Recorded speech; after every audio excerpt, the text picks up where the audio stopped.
नमस्ते दोस्तों। बारिश का मौसम आते ही कुछ लोग छाता लेकर घर में चिपक जाते हैं, लेकिन कुछ लोग होठों पे मुस्कान और आंखों में सपने लेकर निकल पड़ते हैं एक एपिक सफर पर। अगर तुम भी उनमें से हो जिनको मॉनसून का मजा लेना है थोड़ा हटके, तो ट्रेन जर्नी से बेहतर कुछ हो ही नहीं सकता। ना सिर्फ ये सफ़र बजट फ्रेंडली होता है, बल्कि ये तुम्हें उन जगहों से गुजारते हैं जहाँ बारिश सब कुछ और भी ज़्यादा खूबसूरत बना देती है। चलो आज तुम्हें ले चलते हैं इंडिया के कुछ सबसे एपिक ट्रेन जर्नीज पर जो मॉनसून में एकदम मैजिकल लगती है। शुरुआत करते हैं मुंबई से गोवा तक के सफ़र से। ये कोंकण रेलवे का रूट बारिश में फैंटेसी वर्ल्ड बन जाता है।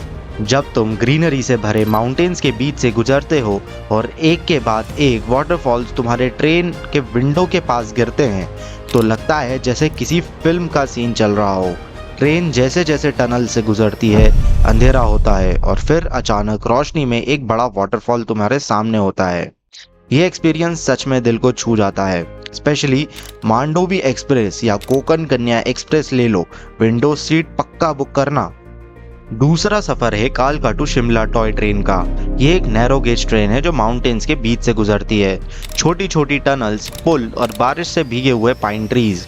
पहाड़ों पर जब फॉग छाता है और बारिश की हल्की फुहार तुम्हारे चेहरे पे गिरती है, तो तुम भूल जाते हो कि तुम किसी टेंशन से आए थे। ये यूनेस्को वर्ल्ड हेरिटेज साइट भी है, मतलब एक हिस्टोरिकल फील भी मिलेगी। और हाँ, खिड़की के पास गर्म चाय और भुट्टे का मजा लेना मत भूलना।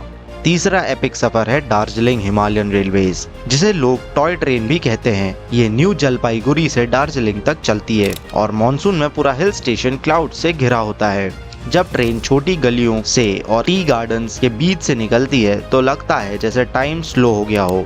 ये जर्नी तुम्हें सिर्फ एक जगह से दूसरी जगह नहीं ले जाती, ये तुम्हारे अंदर भी एक शांति का एहसास देती है।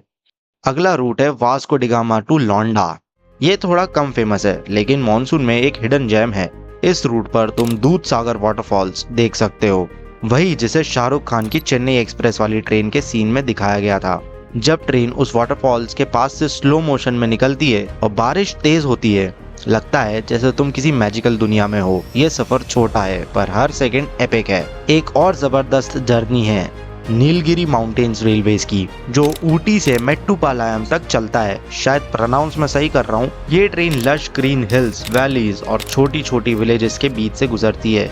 मॉनसून में यहाँ की हवा में एक अलग ही ठंडक और मिट्टी की खुशबू होती है। बारिश के ड्रॉप्स जब ट्रेन के मेटल रूफ पर गिरते हैं, तो एक शूटिंग म्यूजिक बन जाता है। अगर तुम नेचर लवर हो तो ये एक्सपीरियंस तुम्हें हमेशा याद रहेगा। और अगर तुम इंडिया के नॉर्थ ईस्ट एक्सप्लोर करना चाहते हो, तो Guwahati to Silchar journey perfect है।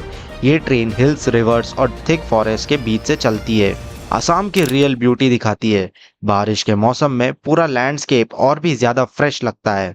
ट्रेन जब ब्रह्मपुत्र के पास से गुजरती है, तुम्हें लगता है कि तुम इंडिया को एक नई नज़र से देख रहे हो। तो भाई, बारिश में सिर्फ चाय और पकौड़े मत खाओ। जरा सोचो, एक खिड़की के पास बैठे हो, हाथ में गर्म चाय, सामने हिल स्टेशन का व्यू, नीचे फॉग और ट्रेन स्लोली चल रही है। ये फील किसी रिजॉर्ट में भी नहीं मिलती। और सबसे अच्छी बात यह है कि ये जर्नी सभी लोग अफोर्ड कर सकते हैं। ना एक्सपेंसिव होटल्स, ना फ्लाइट्स, सिर्फ तुम एक विंडो सीट और एक एपिक मॉनसून जर्नी। अगर तुमने इनमें से कोई जर्नी ऑलरेडी की है तो कमेंट्स में ज़रूर लिखना। और अगर प्लान कर रहे हो तो अपने बैकपैक रेडी रखो, क्योंकि बारिश सिर्फ भीगने के लिए नहीं होती, कभी कभी ये तुम्हारे अंदर के एक्सप्लोरर को जगाने के लिए भी होती है। धन्यवाद दोस्तों।